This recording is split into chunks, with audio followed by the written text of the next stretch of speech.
Hello, cs50 AI. This is Jintao. Hello, cs50 AI. This is Jintao, and in this video, I'm going to show you my project of the Heredity and to show you how it works. Okay, so first, let's check the results. So this is a family of Harry Potter. So it looks good, and it's actually the like a scene of the project introduction page.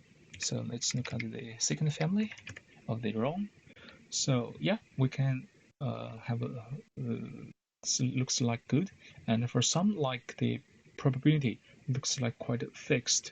In that case, which means the probability here has been concluded already in the background file, and we need to update the other probabilities missing in these dictionaries.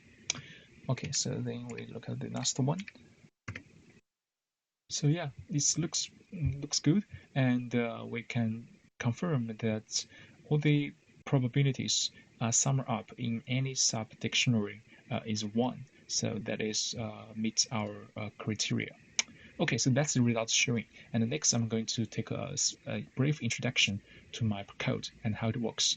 So in the joint probability, first thing I do is I initialize a temporary probability, because in the later I need to iterate all the people in the dictionaries, and by multiply by the probability for each person in under certain condition, and then we return the probability in the end. So first thing is we need to confirm this person in which gene direction, which means like how many genes this person have. So if like for example, if that's one gene, then we need to get the probability of this people has one, the probability of this people has one gene. If this people does not have like parents listed in the dictionary, which means we need to use the unconditional probability. Or otherwise, we need to calculate the probability from the parents.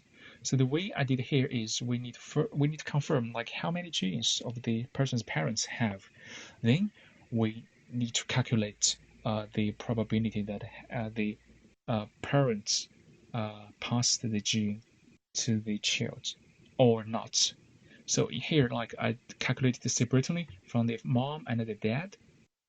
So also consider the mutation case, and then in the end, we need to sum up the probability, because imagine that if this child has one gene, so it's possible that the gene comes from the mom, not from the dad, or it comes from the dad but not from the mom.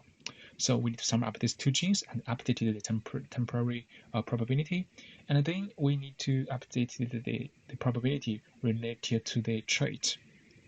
So in this case, if the person has traits, so we need to update this probability by reverse the probability trait and has one gene. It's true. If not, we need to reverse to the probability of the trait has one gene but not have the traits in this dictionary.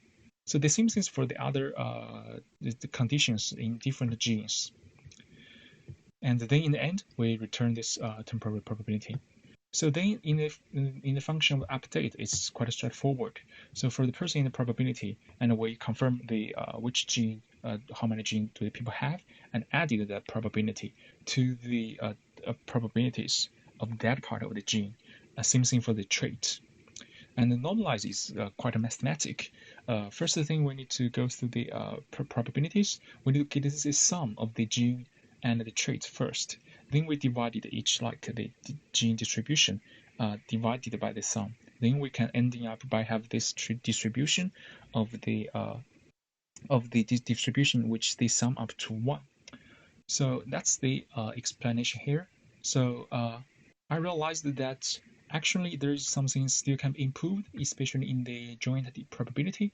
But since in this lecture our focus is on the probability related calculation, so it's it's okay. I think it's fine to keep this redundant program here. The important thing is we need to understand the probabilities related issue, like if it comes from parents, and how things gonna be changed if they have different copies of genes. Well, that's it. Thanks.